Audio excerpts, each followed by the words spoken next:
Hai Pak Lawrence. Halo, halo Pak Peter, apa kabar? Halo. Baik, baik. Bapak sendiri gimana Baik, kabarnya? baik. Ya Pak, thank you banget udah join dengan kita hari ini di sesi live kita. Jadi hari ini kita kan bakal bahas cryptocurrency the digital world economy ya. Oleh Bapak Mhm. sendiri, Pak Lawrence Samanta, CEO dari Nobi. Maybe Pak boleh sedikit di-share tentang background or what Nobi is sebelum kita mulai pembahasannya Pak. Iya, well pertama thank you GIC Trade udah mengadakan acara ini ya, kita bisa ngadain bareng ini. Juga sebagai narasumber bisa sharing ya, berbagi tentang dan cryptocurrency, uh, jadi new economy gitu. Jadi mungkin sebelum saya jelasin lebih lanjut, mungkin kenalan dulu ya tentang Nobi Ya. gitu. Jadi Nobi itu aplikasi kami. Jadi ini aplikasi memang buatan Indonesia. Jadi Nobi buatan Indonesia. Kami adalah aplikasi yang punya misi untuk membantu semua orang menumbuh kembangkan kriptonya.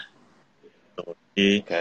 mungkin kalau yang udah pada ngerti cryptocurrency mungkin biasanya para trader ya gitu. Dan Mm-mm. kemudian kalau di kami ini kami bantu untuk orang-orang yang udah capek trading atau untuk orang-orang yang ingin mencari alternatif bagaimana nih saya udah punya kripto gimana caranya untuk supaya ini bisa bertumbuh gitu supaya ini nggak cuma diem aja. Nah, kita membuat ini supaya lebih mudah gitu. Jadi itu sekilas tentang Nobi ya gitu. Jadi kita support banyak sekali uh, aset. Nah ini gimana caranya supaya orang-orang ini yang punya aset ini nggak diem aja gitu. Jadi banyak orang cuma udah bingung mau diapain gitu. Ini kita membantunya. Jadi berarti apakah Nobi itu some sort of exchange, Pak? Crypto Uh, exchange atau gimana? Bukan. Jadi kalau exchange itu kan di Indonesia udah banyak ya sekarang gitu. Hmm. Jadi kebetulan GIC Trade juga kebetulan sama seperti Nobi kita juga member di Asosiasi Blockchain Indonesia. Dan di Ya. Indonesia itu banyak sekali exchange daftar yang udah diregulasi gitu. Nah, kita Hmm. bukan exchange, tapi kita bekerja sama dengan exchange. Jadi Oke. sebenarnya semua tradingnya itu terjadi di exchange, tapi di kita membantu manage, membantu proses tradingnya, membantu proses pengembangannya gitu. Nah, kita bekerja sama dengan banyak Oh, industry player lah gitu. Tapi kita positioning. ya, ya, ya. I see. Saya pernah pikir Nobi adalah sebuah exchange. Berarti Nobi dia seperti satu apps yang membangun community untuk para cryptocurrency holder ya. Yes, betul sekali. Itu that's a really good short explanation ya. Gitu. Ya, ya. Oke, Pak. Uh, jadi pembahasan kita hari ini kan Mm-mm. menarik ya menurut saya kan. We are going to talk about cryptocurrency and the digital world economy. Nah, Mhm. maybe sedikit definition, maybe according to Pak Lawrence sendiri, kalau cryptocurrency itu in general itu sebenarnya apa sih supaya audiens kita juga pada paham kan? Oke. Jadi kalau mungkin penjelasan sangat singkatnya, cryptocurrency itu sebenarnya adalah digital currency yang berbasis blockchain. Nah, Oke. sebenarnya kalau digital currency udah dari dulu ada sebenarnya. Digital currency itu seharusnya nggak harus cuman currency yang dibikin oleh negara, jadi misalnya kayak US dollar, Singapore dollar, gitu. Itu Hmm, yang main forex pasti tahu. Itu hmm, currency. Tapi sebenarnya digital currency ini banyak dipakai misalnya game-game gitu. Para gamer pasti tahu lah itu ada koin-koinnya, tokennya, atau mungkin dulu zaman Farmville tuh pada kumpulin diamond lah atau apalah itu. Kan itu jadi itu hmm, sebenarnya pada definisi sebenarnya itu semua juga digital currency. Nah, yang hmm, membedakan sebenarnya cryptocurrency kenapa ini menjadi sesuatu yang uh, game changing adalah blockchain-nya. Jadi blockchain ini memastikan bahwa semua currency ini fair karena semuanya tercatat secara transparan. Jadi nggak bisa hmm. dipermainkan dan itu semuanya secure. Nah ini yang walaupun kelihatannya sepele, tapi ini yang merubah semuanya gitu. Nah itu mungkin Hmm. pernah dengar Bitcoin. Nah Bitcoin itu adalah cryptocurrency yang pertama. Nah itu yang uh, Ya. tanya. Ya, terutama di, I think ya, terutama di tahun ini ya 2020, apalagi dengan adanya COVID Pak ya, I think cryptocurrency ini kan is getting more and more users sebenarnya. People are getting more familiar with cryptocurrency kan. Karena dia juga kalau sebagai aset, dia juga salah satu top performing asset saat sekarang ini. True. Right. And then kalau kita berbicara digital currency, memang saya setuju banget sama yang tadi Bapak sebutkan. Sebenarnya kan kita banyak ya digital payment system ya, maybe kayak ada OVO dan sebagainya. Tapi yang membedakan cryptocurrency itu adalah teknologi behind it. Berarti kita ada blockchain. Yang Yes. dimana blockchain ini kan pasti memastikan transparansi, desentralisasinya. Dan yang menarik ini adalah sekarang ini kan banyak negara yang lagi explore digital currency, cryptocurrency untuk Yeah. negaranya masing-masing gitu loh.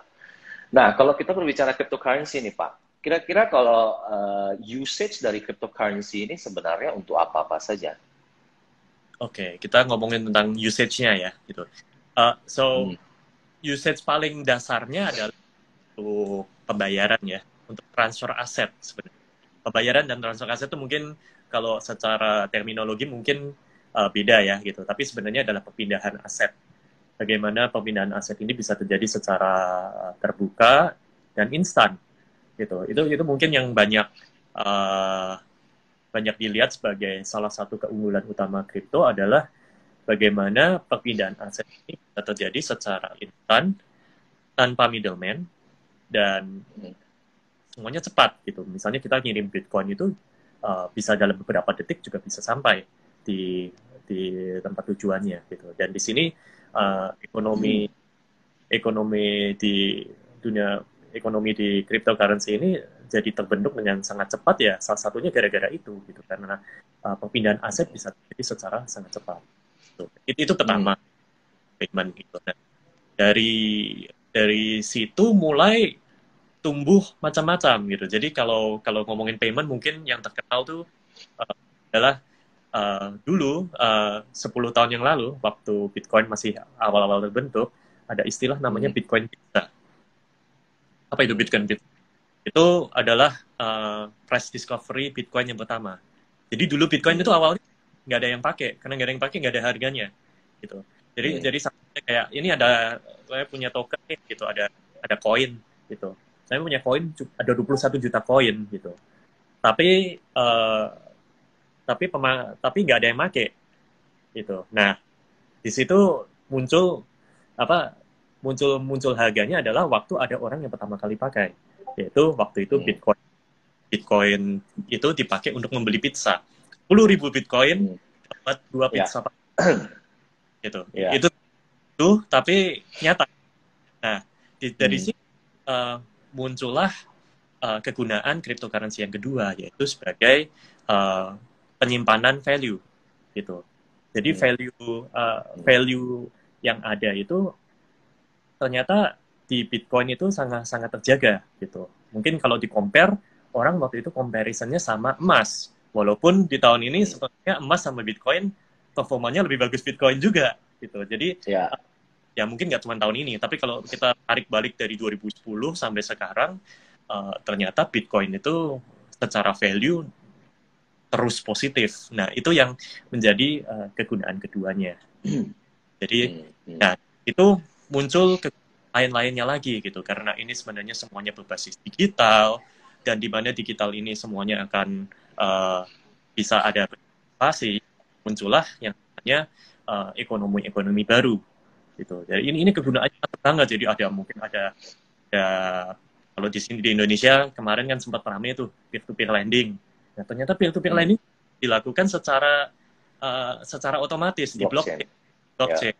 Ini lagi gitu. Jadi kegunaannya sebenarnya saya bilang sekarang ini kita tuh masih di permukaan banget, sama seperti internet.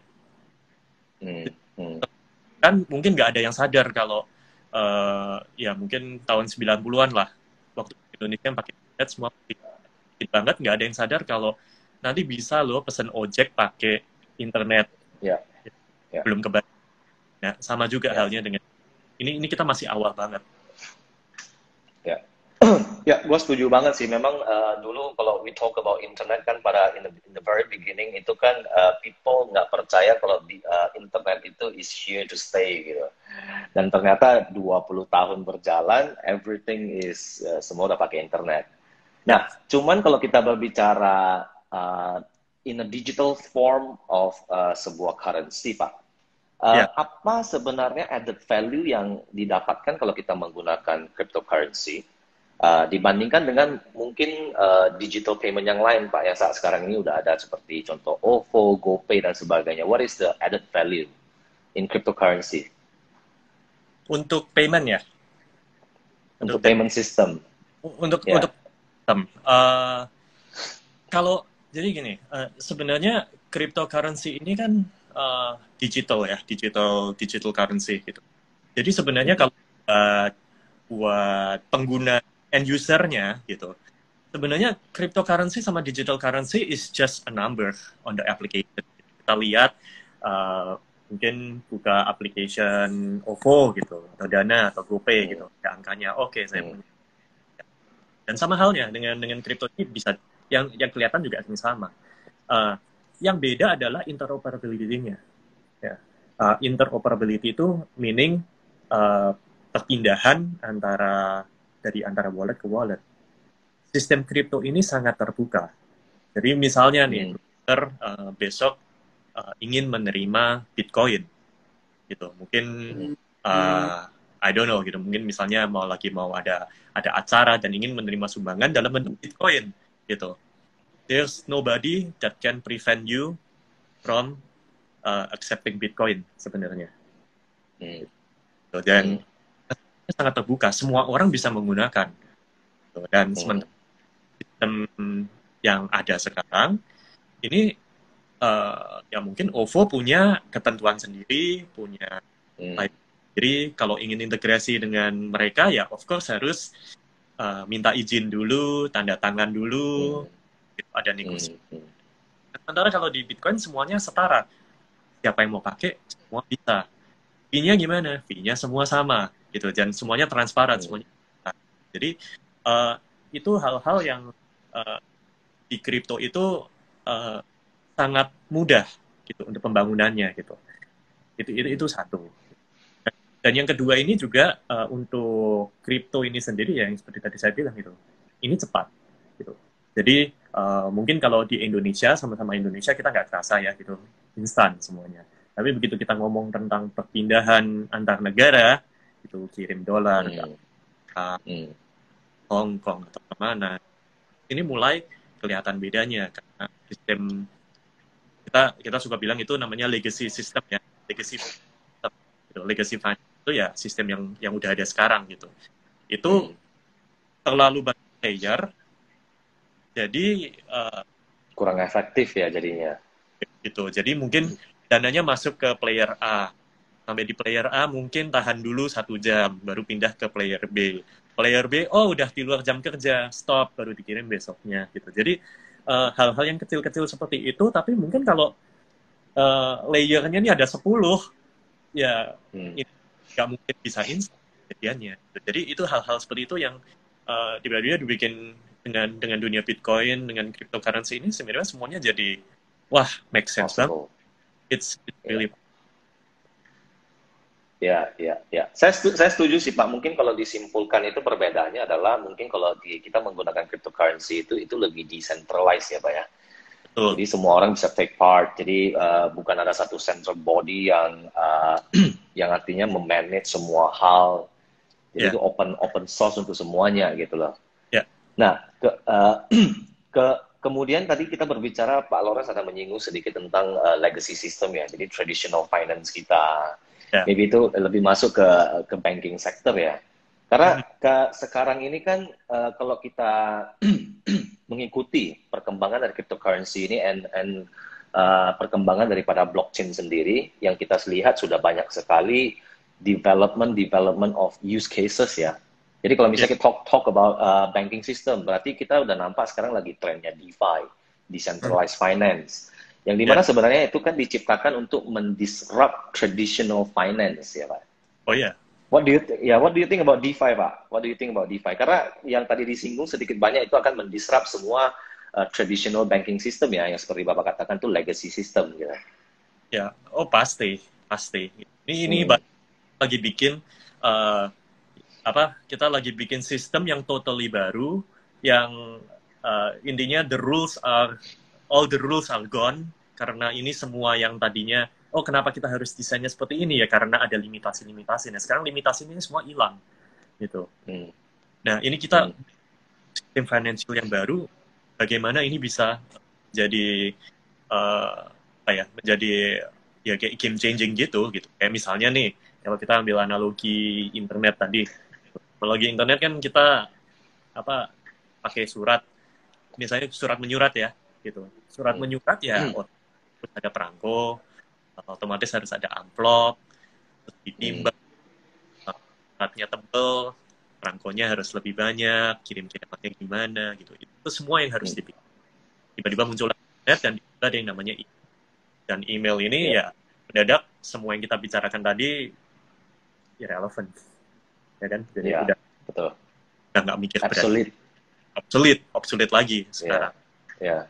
Ini juga crypto ini kita all this new financial innovation, kita ngomongin tadi DeFi, which I think it's good, tapi pada saat ini masih I still think most of it masih eksperimental gitu.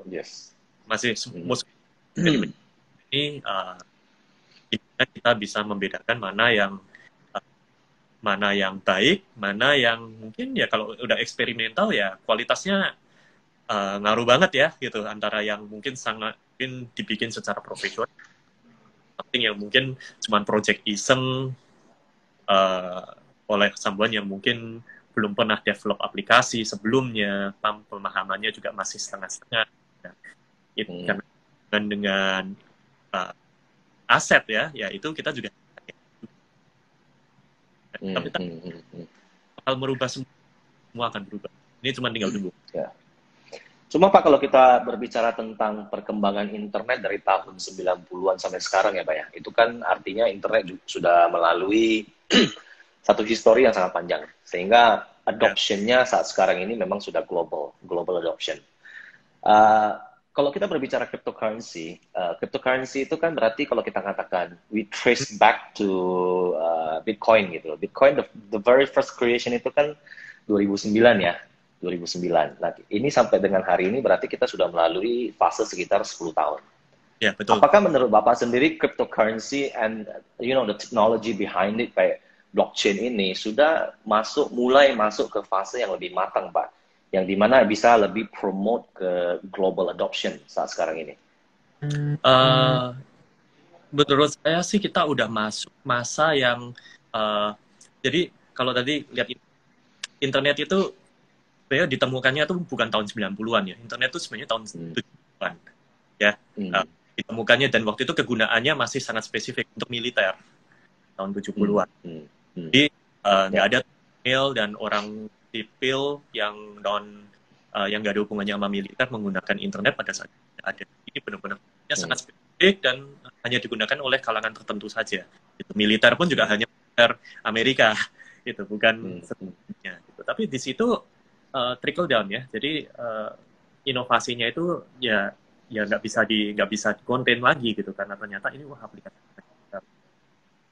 dan itu butuh waktu 70, jadi mungkin kita bisa dibilang itu boomnya itu kan tahun 2000, dimana mulai banyak raksasa internetnya seperti Amazon, itu kan mereka tengahan, tapi tahun 2000 tuh .com grow. Dan ada masa-masa di mana .com itu hangus, di mana semua orang ternyata internet itu hanya tren sesaat.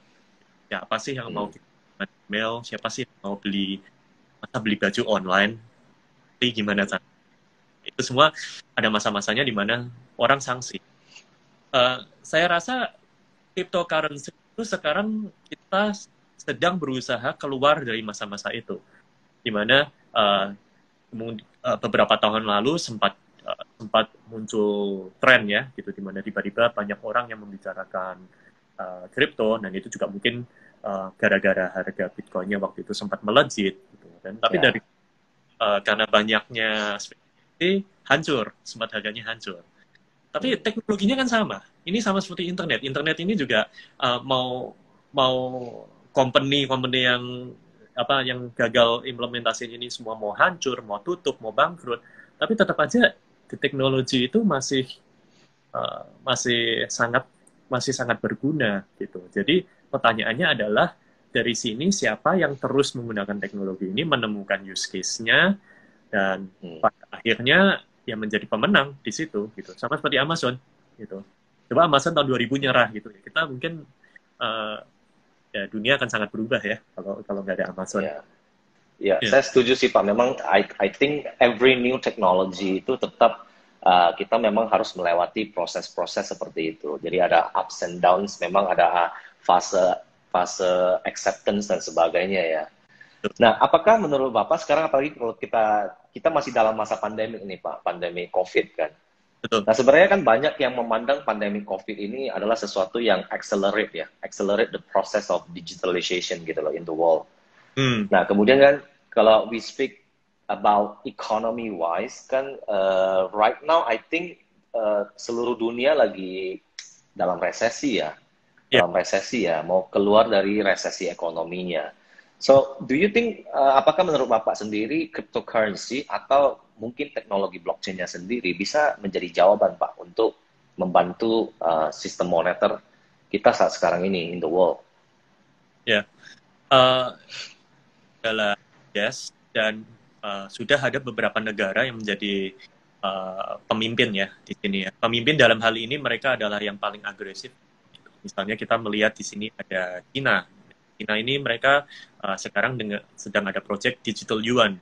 Nah, mereka mungkin bisa dibilang satu yang paling agresif karena mereka eksperimennya udah nggak eksperimen internal, tapi sekarang udah melibatkan eksternal. Jadi mereka sudah melibatkan para industry player, melibatkan lebih dari 5 bank, udah melakukan pembagian ke waktu itu kalau nggak salah di kota Shenzhen ya gitu, jadi udah dibagikan supaya ada user lebih dari 1 juta orang gitu. Dari di situ penggunaannya walaupun masih sangat terkontrol, tapi dari situ sudah kelihatan bahwa mereka sangat serius dengan menggunakan teknologi blockchain ini untuk mata uang nasional mereka.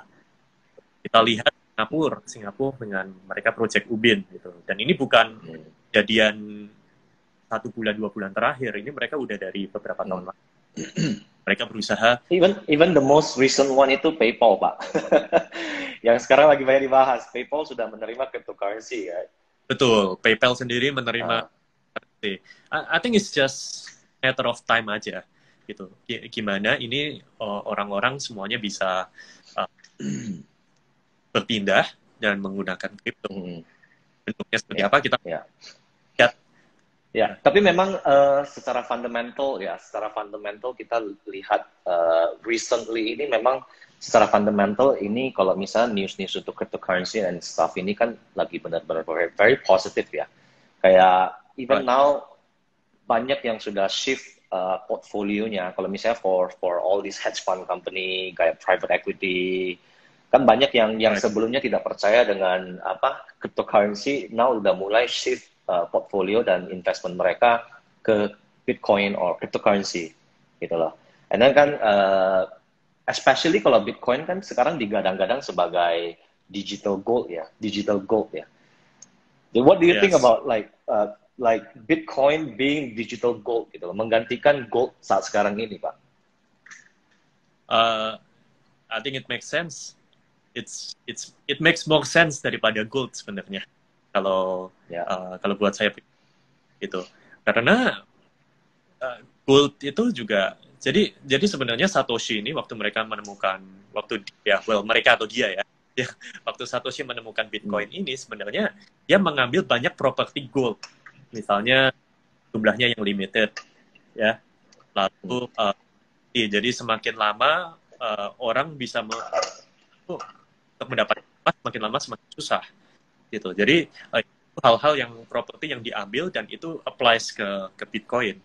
dari sini kan kelihatan ya gitu kalau apa koin ini dengan supply-nya yang sangat terbatas, dengan jumlahnya yang sangat terbatas dan tidak bisa dimainkan gitu. Ini bisa menjadi pengganti emas bahkan. Ada beberapa negara yang menggunakan Bitcoin untuk cadangan devisa negaranya. Itu kan luar biasa. Gitu. Jadi tadinya kayak wah ini nggak ada yang tahu, siapa yang mau pakai gitu. Ternyata udah ke level itu. Ya, ya. Justru ya, I think it's a good news for cryptocurrency itself lah sebenarnya karena kita lihat juga banyak huge company saat sekarang ini sudah banyak yang like for example PayPal sudah menerima cryptocurrency. And then banyak ya seperti lately I just read saya baru membaca ada satu news JP Morgan yang sebelumnya skeptical sekarang sudah mulai masuk ke cryptocurrency. Even they wanna create their own cryptocurrency. Gitu loh. Jadi kita memang melihat tren-tren yang dimana dulunya orang skeptical sekarang sudah mulai masuk ke fase acceptance ya Pak ya. Yeah. Nah, and then kalau kita tahu teknologi blockchain dan cryptocurrency sendiri sebenarnya ini kan bakal nge-disrupt yang namanya financial system ya Pak ya. Betul. What do you think the bank is doing right now? Kayak bank saat sekarang ini kan semua financial services-nya seperti kirim duit, kemudian like all these things, credit, even lending and all kan itu lambat laun sudah digantikan dengan use cases yang sedang dibangun oleh para crypto player ya. Banyak company yang udah bangun kayak DeFi, sudah kayak even peer-to-peer lending yang sebelumnya itu sekarang sudah like semua udah crypto. Nah, apa yang bakal terjadi dengan banking system kita ke depannya menurut Bapak? How mereka bisa evolve ya. Siapa yang bisa paling cepat, siapa itu dia yang menang sih. Karena kalau kita ini sebenarnya cryptocurrency ada sebagai protek. Ya. Kemudian kalau lihat sejarahnya Bitcoin itu salah satu yang disebut oleh pencipta Bitcoin itu adalah ini adalah bentuk protes kepada sistem perbankan yang ada. Gitu dengan waktu itu ada krisis kan 2008. Ini jawabannya. Bitcoin ini jawaban sistem perbankan yang ada, sistem financial yang ada ini mungkin udah terkorupsi dan ya ini adalah alternatifnya ya gitu. Di mana Bitcoin ini bisa menjadi alternatifnya. Mudah itu. Dan tentunya nggak semudah itu ya gitu untuk semuanya akan berganti tiba-tiba semua mata uang dunia berubah jadi Bitcoin gitu. Saya sih nggak percaya itu akan terjadi ya gitu. Tapi yang ada ini akan memunculkan semangat baru gitu yang mungkin sekarang terjadi mungkin seperti di Cina atau seperti di Singapura gitu. Semangat baru bagaimana sistem perbankan yang ada ini mereka mau nggak mau harus melek blockchain. Harus melek blockchain, harus mulai menerima kenyataan kalau ya Bitcoin, crypto itu is not going anywhere. Gak bakalan. It's here to stay. Ya, it's here to stay. No, it's not gonna go away gitu. Ya, tinggal mereka enggak. Sama kayak misalnya zaman dulu ya orang bilang onlinean gitu. Ya, ngapain online gitu. Sekarang kan punya website, kalau nggak pakai email dipertanyakan ya. Jadi online dan semua ini bisa harus ada online strateginya ya sama. What's your crypto strategy? Ya, exactly. Kalau kita berbicara tadi kan banyak dunia yang sudah mulai mengimplementasikan cryptocurrency or creating their own digital cryptocurrency gitu lah. Kalau kita berbicara tentang China, Singapore, what do you think about Indonesia, Pak? Kayak kira-kira berapa lama lagi kita di Indonesia, maybe like government-wise, pemerintahan kita bakal melek tentang blockchain and mulai maybe follow ya the path of all these negara-negara yang sudah mulai duluan seperti China and all gitu lah. Kalau dari segi regulasi kita lebih agresif ya. Kita udah ada undang-undangnya kan dengan undang-undang dagang aset fisik. Dari Bapepti. Ya dari Bapepti. Kita regulated under Kementerian Perdagangan. Kripto adalah sebuah aset. Dan tentunya kita stop di situ ya. Kalau cuma di situ berarti kita cuma mengizinkan ini cuma hanya sebagai aset saja gitu. Padahal ini masih banyak yang kebijakannya, mungkin dari segi inovasi yang terjadi gitu. Itu emang itu PR besar ya gitu, dan mungkin negara kita kalau dari pembuatan aturan memang sering dibilang bukan nggak jadi yang nomor satu, tapi nggak pernah jadi yang nomor terakhir gitu. Nah, saya berharapnya dengan adanya negara-negara lain yang mungkin bisa dibilang lebih berani melakukan eksperimen, saya berharapnya Indonesia ini bisa mengikuti dengan cepat di belakangnya gitu. Ambil yang baiknya, jangan gunakan. Ambil yang baiknya, yang gagalnya jangan ditiru gitu. Nah, itu yang saya bilang itu adalah strategi yang Indonesia selama ini lakukan, dan menurut saya ini bisa dilakukan, sangat mungkin dilakukan dengan minat kripto yang begitu besar di Indonesia, dan regulator kita juga aware kok gitu. Mereka bukannya nggak tahu Bitcoin, nggak tahu kripto, tahu. Cuman tinggal bagaimana meregulasinya. Tanda tanya besar buat nggak cuma Indonesia, untuk seluruh dunia. Gitu. Cuman tinggal masalahnya siapa nih yang sukses duluan, lain mengikuti. Ya. Saya setuju sih Pak. Kalau in terms of regulation, sebenarnya kita di Indonesia cukup agresif, cukup cepat ya. Karena kita one of the very first country yang regulate crypto sebenarnya in Southeast Asia ya. Jadi kan kita memang Bapepti dari awal, dari tahun 2018 sudah mulai pembicaraan untuk regulate and everything gitu loh. Memang pada saat itu pembahasannya itu sampai sekarang kan memang hanya sebagai aset kripto gitu loh. Nah, cuman memang kita juga ada satu peraturan dari Bank Indonesia ya, yang melarang kripto itu as payment system. Betul. Do you think that's gonna change, Pak? Itu bakal berubah, Pak? Karena kalau misalnya kita bilang payment system kan, kita lihat negara lain justru mereka men-create cryptocurrency untuk payment. Untuk jadi digital currency negara tersebut gitu, Pak. Menurut saya itu mungkin kan yang rada gimana ya, mungkin rada overblown lah gitu. Kalau bilang wah BI melarang Bitcoin gitu, sebenarnya BI hanya melakukan klarifikasi sebenarnya. Kalau payment method di Indonesia yang resmi itu hanya satu, rupiah. So even your US dollar or Singapore dollar itu di Indonesia sebenarnya nggak boleh sebagai method of payment gitu. Jadi restoran atau toko terima dolar itu nggak boleh gitu. Jadi Bitcoin juga masuk ke dalam kategori itu, nggak boleh melakukan pembayaran menggunakan Bitcoin. I don't see it changing anytime soon, honestly. We'll see gitu. Dengan apa? Saya sebenarnya melihat cryptocurrency ini sebagai agent of change gitu. Karena dia membuka semua yang tertutup menjadi terbuka gitu. Jadi bagaimana tinggal masalahnya terbuka yang seperti gimana nih gitu. Dan itu kan ya saya ingat dari pihaknya Bank Indonesia atau regulator kita kan sebenarnya ya yang paling penting itu kan keamanan nasional, keamanan ekonomi kita. Jadi mereka nggak bisa sembarangan aja tiba-tiba kayak oke, bolehlah pakai Bitcoin gitu. Lah terus rupiahnya gimana? Gitu. Nah, itu yang harus ya regulatornya ya harus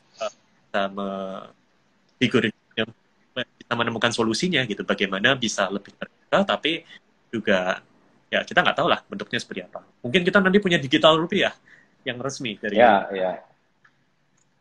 exactly. Sebenarnya itu yang mungkin kita maksud ya, maybe bukan terima Bitcoin sebagai payment, tapi maybe Indonesia sendiri, negara kita sendiri, pemerintah bakal menciptakan satu digital currency kita sendiri, maybe kayak cryptocurrency of rupiah gitu loh. Something that is widely accepted di Indonesia untuk payment method gitu loh. Ya, cuman kita melihat memang dunia sudah mengarah ke arah sana karena semua negara sudah mulai menciptakan digital money-nya mereka sendiri ya, yang berlaku bisa untuk payment dan everything gitu loh. Oke, Pak. Jadi kalau interesting sekali sebenarnya pembahasan hari ini, Pak. Karena mau dibilang cryptocurrency adalah something new, itu bukan something new. Mau dibilang something yang everybody sudah familiar with juga belum. Jadi kita memang lagi di masa transisi ya. Banyak orang yang maybe yang sebelumnya belum tahu. Kemudian kalau kita berbicara cryptocurrency booming itu kan mungkin di zaman-zaman 2017 when Bitcoin price itu kan spike ya ke atas yang gila-gilaan sampai menyentuh all time high sampai 20,000 US dollar. And right now kan sebenarnya Bitcoin juga lagi trendingnya lagi naik ya, very bullish ya, fundamentally very bullish. Right. Do you think itu sebenarnya helps nggak dalam mempromote atau in terms of user adoption maybe? Karena kalau kita berbicara historik, kan 2017 pada saat itu kan banyak yang tidak mengenal kripto. Kemudian karena Bitcoin naik, banyak yang terjun ke kripto. Iya. Do you see that happening right now? I think so. Maksudnya kita harus bisa lihat juga kalau yang tadi kegunaan Bitcoin itu juga store of value kan. Dan kegunaan store of value itu menurut saya sebenarnya masih sangat berlaku ya. Itu mungkin regardless mungkin untuk orang-orang yang mungkin kemarin belinya di katakanlah di level 250 juta atau 300 juta gitu. Nggak nyampe ya. 290 juta waktu itu high-nya. Sebenarnya ya walaupun waktu itu sempat drop ke sampai level 50 juta. Kan udah hampir menyentuh 200 juta lagi gitu. Dan exactly. Mungkin yang pada beli di 50 juta mungkin sekarang pada happy ya gitu, kalau mereka mungkin sekarang ya asetnya itu naik 4 kali lipat gitu. Tapi ya saya lihat ya ini nggak bakalan berubah sih gitu, karena yang tadi sifatnya Bitcoin itu sama seperti emas gitu, dan emas itu juga ya ada naik turunnya, tapi store of value emas itu emang ya nggak bisa berubah juga gitu, tetap ada harganya. Ya, kalau saya setuju Pak. Cuman maybe one of the challenge itu yang selama ini kenapa people masih kind of skeptical ya towards maybe Bitcoin and cryptocurrency itu karena maybe one of the thing is the volatility. Karena maybe terlalu volatile ya, dia terlalu volatile, naiknya cepat, kemudian turunnya cepat. Jadi sometimes itu di-deem kurang appropriate as a store of value karena dia terlalu too volatile gitu loh. Volatile. Ya, that is if we talk about trading crypto ya. Nah, maybe kita bahas sedikit tentang Nobi nih Pak. Tadi kan di awal kan kita bahas Nobi itu adalah seperti sebuah community ya untuk maybe crypto trading and stuff ya, benar ya Pak? Ya, betul. So maybe Pak boleh di-share sedikit mungkin untuk audience kita di sini kan tadi saya lihat banyak juga yang bertanya ya gimana maybe how to start trading in crypto and everything. Okay. So, well, you need to have your first Bitcoin-nya. Itu mungkin buat wah gila, satu Bitcoin harganya 200 juta mana mampu gitu. Tapi dan untuk eksperimen ya mahal juga ya gitu. Itu mungkin salah pahaman pertama lah yang bagi banyak orang belum pernah punya Bitcoin gitu. Kalau Bitcoin itu sebenarnya you can buy very little amount. Jadi nggak harus satu. You can buy 0,001 misalnya. Itu misalnya hanya ada 1 juta rupiah dan 1 juta rupiah itu sekitar 0,005 sekarang kan gitu. Itu sangat memungkinkan gitu, untuk melakukan pembelian cryptocurrency kecil itu gitu. Nah, itu satu gitu. Nah, kemudian dua ya bagaimana caranya untuk kita bisa mendapatkan apresiasi ya gitu. Ya pertama ya mungkin pegang aja gitu. Nah, itu mungkin sama seperti orang pengen beli dolar gitu. Terus habis itu beli dolar, terus ya udah cuma dipegangin aja gitu. Padahal kan sebenarnya bisa tumbuh lebih cepat lagi kalau misalnya kita melakukan exchange ya, misalnya kayak jual beli dolar, trading, naik turun gitu, dan dari situ kita mendapatkan gain dari perbedaan harga itu gitu. Itu yang mungkin banyak trader sekarang lakukan, dan itu sebenarnya sangat menarik. Banyak sekali orang Indonesia yang melakukan itu gitu. Tapi juga mungkin pertanyaannya, nggak semua orang bisa trading. Itu yang berusaha masuk dan berusaha menjadi solusi di situ gitu. Jadi kita bekerja sama dengan para trader profesional, mereka yang emang mengerti tentang trading, mereka yang tahu market making, mereka tahu tentang bagaimana bisa menggunakan algoritma untuk menciptakan trading yang otomatis, yang tidak terpengaruh emosi, dan bisa melihat indikator secara objektif, nggak pernah tidur. Nah, itu yang kita kerja dengan para trader ini untuk membuat namanya strategi trading. Jadi orang dengan Bitcoin-nya mereka atau dengan aset-aset mereka itu, mereka bisa masuk ke Nobi, dan dari situ bisa otomatis menumbuh kembangkan kripto mereka tanpa ngapa-ngapain. Kita berbicara trading kripto, Pak. Mungkin kita harus singgung juga, what is the biggest risk kalau misalnya kita bertransaksi di kripto, Pak? Iya, biggest risk mungkin pertama gini, kalau tradingnya sendiri, sebenarnya risiko trading di kripto sama di saham atau di forex atau dimanapun itu sebenarnya sama aja. Ini sama-sama trading gitu, dan aturan mainnya mungkin sama gitu. Saya bicara dengan banyak forex trader atau stock trader gitu, yang ya pertama apa sih kripto, nggak ngerti gitu, tapi ya basically mereka bilang ya ini sama aja sih gitu. Jadi itu yang perlu disadari ya gitu. Itu tuh sebenarnya sama aja. Cuman volatility-nya gitu. Tadi udah sempat disinggung gitu. Jadi volatility ini yang sebenarnya mungkin menjadi bikin banyak orang takut. Wah, kripto ini volatile gitu. Nah, mungkin kalau saya pribadi saya melihatnya kenapa volatile sekali itu adalah karena ini adalah jadi cryptocurrency ini sebenarnya adalah bentuk aset yang sebenarnya sangat terbuka. Jadi kalau mungkin kalau forex atau stock ini fiturnya hanya orang tertentu yang mungkin bisa daftar, bisa ada akses ke broker atau hanya ke ke financial institution tertentu bisa investasi di situ gitu. Di sini kripto ini karena terbukanya ini semua orang bisa masuk gitu. Nah, makanya jadi di sini jadi perkirakan harga ini bisa menjadi fluktuatif gitu. Apalagi mungkin untuk aset-aset tertentu ya gitu. Sebenarnya Bitcoin kalau dilihat apakah itu fluktuatif apa enggak, udah nggak terlalu loh sebenarnya sekarang Ya, itu. lebih Gitu. stable sekarang. Ya, lebih udah. stable. Dan itu kan cirinya aset yang semakin mature kan seperti itu ya gitu. Sama Ya, seperti betul. seperti major currencies gitu. Major currencies kan ya sebenarnya mereka kalau mungkin kalau kita lihat dolar lawan euro, dolar lawan Japanese yen gitu.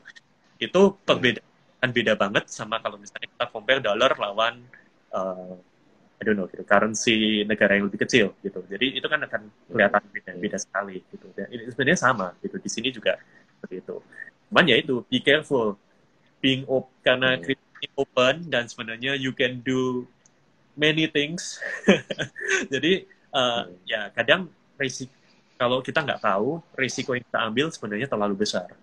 Gitu. Dan itu di situ yang banyak orang yang akhirnya rugi lalu bilang wah kripto ini scam gitu. Padahal sebenarnya ya itu banyak ya karena ketidaktahuan itu gitu. Misalnya salah koin gitu. Koinnya kirain beli Bitcoin ternyata bukan beli Bitcoin, beli yang namanya mirip Bitcoin. Nah itu yang dari sih. Ya, saya setuju Pak, saya setuju. Jadi kalau memang untuk para crypto trader yang masih beginner banget di awal, ya pertama mungkin kita harus choose ya yang benar-benar legal, platform yang legal, yaitu salah satu requirement yang sangat penting. Kemudian juga tentunya in every asset yang dimana kita transaksikan, kita tetap harus ada money management ya. Betul. Jadi jadi kita harus ada satu money management supaya kita bisa tetap konsisten profit gitu loh. Jadi kita jangan tanpa management, kemudian nggak ada risk reward ratio dan sebagainya. Nah, jadi ya untuk teman-teman maybe ya hati-hati aja. Always remember di mana-mana di trading aset apapun, mau di saham, mau di forex ataupun di crypto, sebenarnya kita tetap harus punya semua skill ini. Ya, Pak, thank you very much. Maybe before kita wrap up everything, mungkin ada sedikit pesan-pesan lagi yang mau Bapak sampaikan untuk teman-teman kita semua yang lagi nonton sekarang. No, I mean, sebenarnya simple aja sih. Buat teman-teman ini yang join gitu, thank you udah listening to the conversation gitu. Mungkin kalau yang udah ngerti kripto mungkin boring gitu, tapi saya tahu mungkin juga nggak semua orang ngerti kripto. Tadi ada beberapa pertanyaan-pertanyaan di situ gitu. So please tolong research lebih lanjut gitu. Mungkin bisa lihat ke Instagram kita atau mungkin juga bisa tanya-tanya juga dengan di komunitas kita gitu. Jadi kita juga ada admin yang bisa ngebantu menjawab pertanyaan-pertanyaan ya. Dan it's seperti yang tadi saya bilang gitu, Bitcoin, cryptocurrency, it's here to stay gitu. It's Ya. mungkin kalian baru dengar sekarang, mungkin ngerasa wah telat dong udah 10 tahun. Enggak juga. Hmm. So, Ya. kalau kalian ngerti Bitcoin sekarang, pasti kalian tetap masih salah satu yang pertama juga kok. Gitu. Karena Yap. ini Yap. ini bukan something yang mungkin kayak oh ya 2 tahun lagi it's like a money game gitu, 2 tahun bubar, sedang nggak ada gitu. It's here to stay. Yap. Yap. Yap. Saya setuju banget. Very interesting insight, Pak. Thank you very much today udah join kita di IG live session kita. Yes, my Maybe we pleasure. can, yeah. Thank you very much, Pak. See you again di lain kesempatan, Pak. Mungkin kita boleh ngobrol-ngobrol lagi nanti di sesi berikutnya. Boleh banget. Terima kasih Pak Peter. Ya, ya, be safe, Pak. Be safe. Be safe and ya buat semua juga yang thank you. Ya, thank you semua yang udah bergabung. Ya. See you guys. Ya.